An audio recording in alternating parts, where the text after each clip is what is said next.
So as the weather's getting nicer and things, I want to show you how to make a couple of summery desserts, and this summery strawberry and banana crumble is just my absolute favourite. It's still really nice and comforting and hearty, but the banana and strawberry gives it a nice kind of lighter, fruity flavour. It's just so good.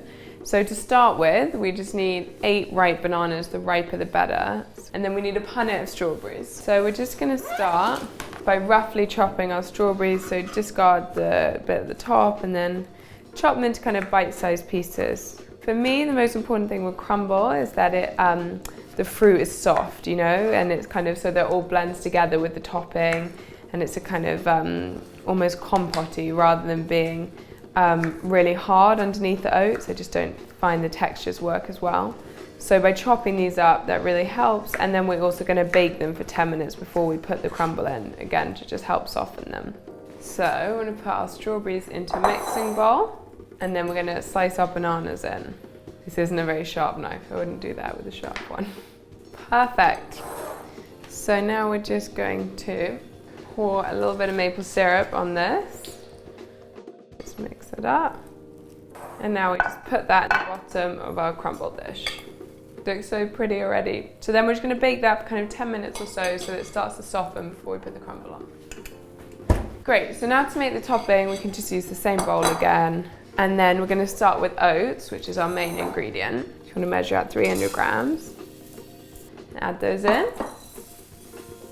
And then as well as that, we're going to use some ground almonds as well. Although if you don't want to have nuts, you can just use more oats. So about 150 grams of that. You can also use ground pecans or any other nuts. And then we're going to use a bit more maple syrup as our sweetener. A little bit of cacao powder, which just adds, not very much, just a couple of teaspoons, but it adds a really nice kind of subtle flavour to the whole thing. And then as well as that bit of vanilla, which is my favourite smell. And then finally a bit of coconut oil. So you might just need to melt your coconut oil. So just heat that gently for a minute or two until it's melted. Perfect, so now that's just become a clear liquid. I'm just going to pour that on. And that adds a nice taste, but it also helps bind the oats together. So just stir everything up. It smells really nice. Perfect. These smell so incredible, oh my gosh. Okay, so now they've cooked for a bit, we can put our crumble layer on.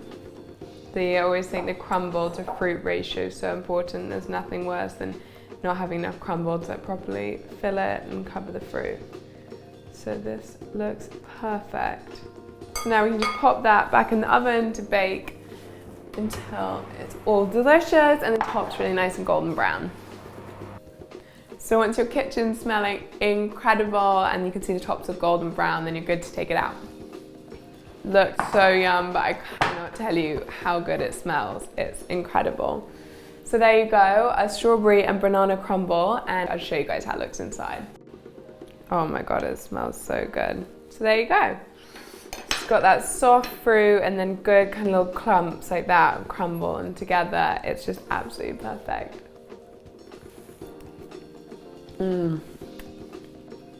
That is just so yum. The melted bananas with that vanilla and cacao, coconut and maple is just a complete dream. It's absolutely amazing.